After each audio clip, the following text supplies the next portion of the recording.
예수님의 부활은 실제입니다. 성령께서 사람들과 함께 하심 역시도 실제입니다. 이는 제자들의 삶이 분명하게 보여주고 있는 바입니다. 제자들의 믿음이 온전히 바뀌었다라는 것, 믿음과 변화가 기적이 아니라 그들의 삶의 전부였음을 분명히 보여주고 있는 사건들입니다. 이제 제자들은 예수님을 닮는 사람들이 되었습니다. 과거에 예수님을 버리고 부인하고 떠났던 그들의 모습은 사라지고 없습니다. 자기 십자가를 들고 자기를 부인한 채 살아가는 하나님이 원하시는 사람들의 모습입니다. 성전 미문에 앉았던 안진뱅이의 치유 사건을 통해서 베드로가 3장에서 설교하였습니다. 하나님의 말씀으로 충만했던 베드로는 늘 어느 곳에든지 이 말씀을 전할 준비가 되어 있는 모습이었습니다. 그는 말씀을 전하면서 사람들이 가장 듣기 싫어하는 죄를 똑똑히 지적했습니다. 아픈 환부를 도려내듯이 사람들이 가장 민감해할 부분들을 하나하나 다루었습니다. 그리하여 온전히 회개하도록 만들었습니다. 온전한 회개 없이는 온전한 용서도 없음을 알기 때문에 그랬습니다.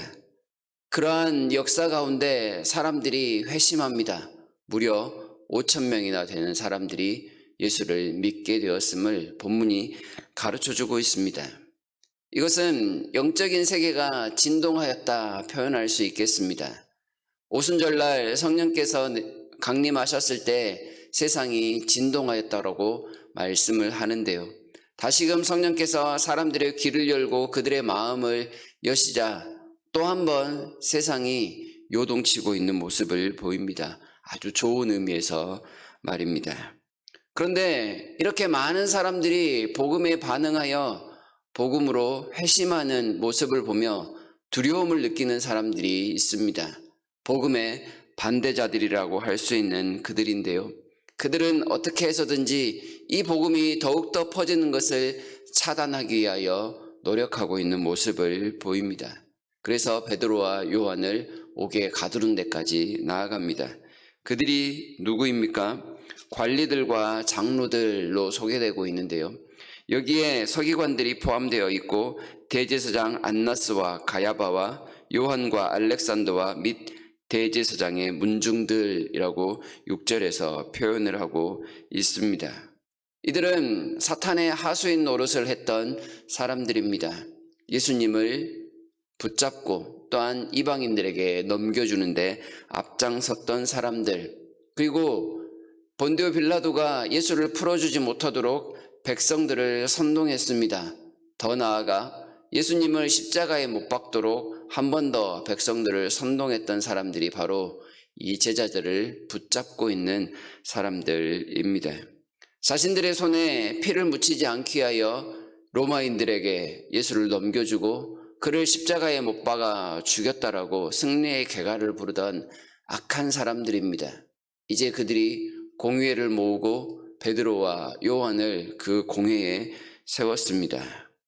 그리고 그들을 세운 죄목은 죽은 자의 부활을 전했다는 그런 놀라운 죄목을 씌웠습니다. 그들은 예수님께 했던 것처럼 똑같은 질문을 합니다. 무슨 권세로 이런 일을 행하고 있느냐? 누구의 이름으로 이 일을 하고 있느냐라고 말입니다. 제자들은 과거 예수님 앞에 예수님을 버리고 떠났던 그런 모습이 하나도 없습니다. 당당합니다. 10절에서 너희가 십자가에 못 박고 하나님이 죽은 자 가운데서 살리신 나사렛 예수 그리스도의 이름으로 이 일을 전하고 있노라 말씀을 합니다. 그리고 예수 그리스도의 그 이름은 우리에게 구원받을 유일한 이름뿐이라고 분명히 나타내고 있습니다. 담대하게 말하는 베드로와 요한의 모습을 보면서 오히려 공회가 놀라고 있는 모습을 보여줍니다. 그들의 주장에서 느껴지는 힘 때문이었을 것입니다. 사람의 권세와 같지 아니한 하나님의 권세와 같은 능력이 있기 때문이지요.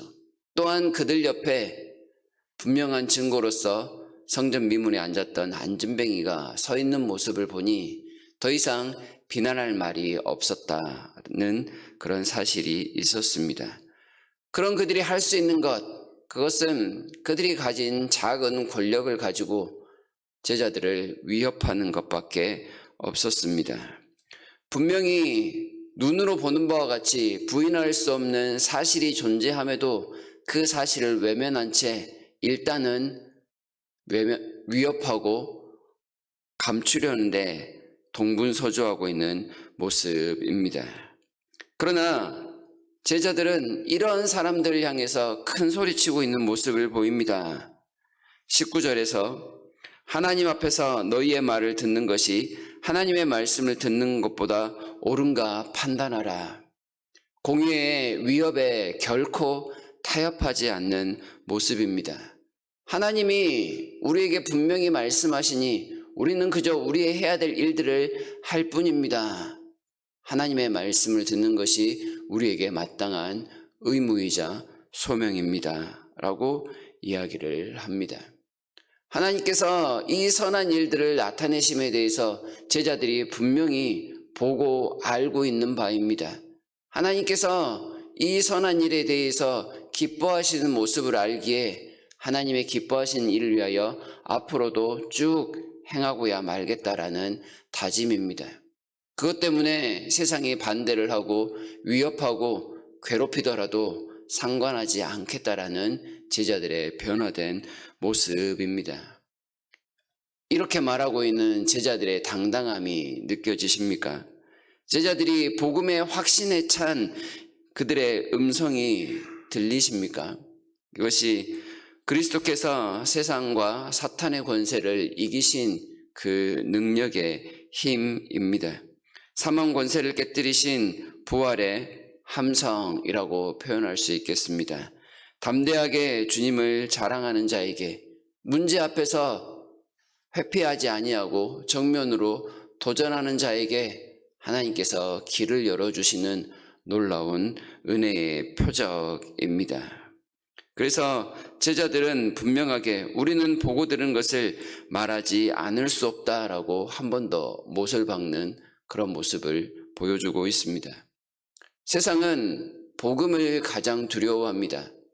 예수 그리스도의 십자가를 두려워합니다.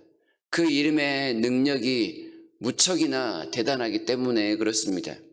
그 이름의 능력을 사도 바울은 빌립보서에서 이렇게 표현합니다.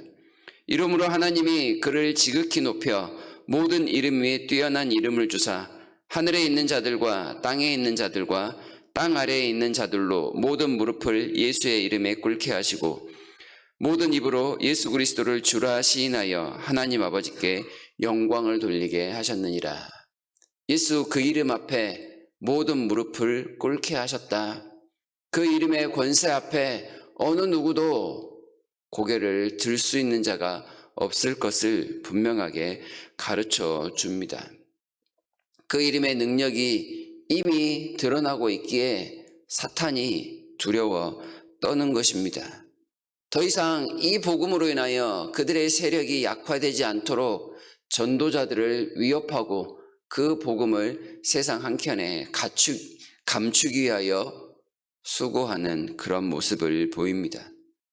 그 일에 사탄의 하수인들이 동원되는 것이지요. 전도자들을 괴롭히는 일에 앞장서는 사람들, 예수에게 했던 것과 똑같은 일을 하고 있는 모습입니다. 무조건 전하지 말라, 가르치지 말라, 예수의 이름으로 말하지도 말라, 차단하는 일에 앞장서고 있습니다. 제자들은 넘어가지 않습니다. 하늘에 계신 하나님만 두려워하기 때문에 그렇습니다. 예수님의 말씀처럼 몸은 죽여도 영혼은 능히 죽이지 못하는 자들을 두려워하지 말고 오직 몸과 영혼을 능히 죽일 수 있는, 멸할 수 있는 자들을 두려워하라라는 말씀의 순종함입니다. 그래서 제자들은 담대합니다. 세상 권력을 보는 것이 아니라 참 능력이신 하나님만 바라보기 때문에 그렇습니다. 십자가를 사랑하고 언제나 그 십자가를 전할 준비가 되어 있습니다. 이것이 참 제자의 모습입니다. 오늘을 살아가는 주님께서 우리 역시도 제자로 부르셨습니다. 그리고 또한 복음을 전하면서 예수님의 제자를 삼는 것을 우리에게 사명으로 주셨습니다. 현실에 불이익과 타협하면서 우리 자신을 설득하며 외면하며 넘어갈 것인가? 아니면 제자들처럼 보고 들은 것을 말하지 아니할 수 없다 하면서 자기 자신을 부인하며 자기 십자가를 지고 살 것인가 생각해 봐야 하겠습니다. 부활의 복된 소식과 예수 이름의 본능 앞에서 어찌할 바를 모른 채 위협하고 있는 공의회 같은 삶을 살아갈 것인가? 아니면 예수 이름의 능력으로 구원받아 하나님께 영광을 돌리고 있는 사람들 편에 설 것인가? 문제 앞에 믿음으로 정면 도전하는 복음의 참 제자들이 될 것인가? 아니면 문제 앞에서 회피하고 외면하고 도망치던 과거의 제자들과 같은 삶을 살 것인가? 하나님께서 우리에게 복음을 주신 이유, 성령을 허락하신 이유를 생각하시면서 하나님이 기뻐하신 일에 동참하는 우리 모두가 되었으면 좋겠습니다.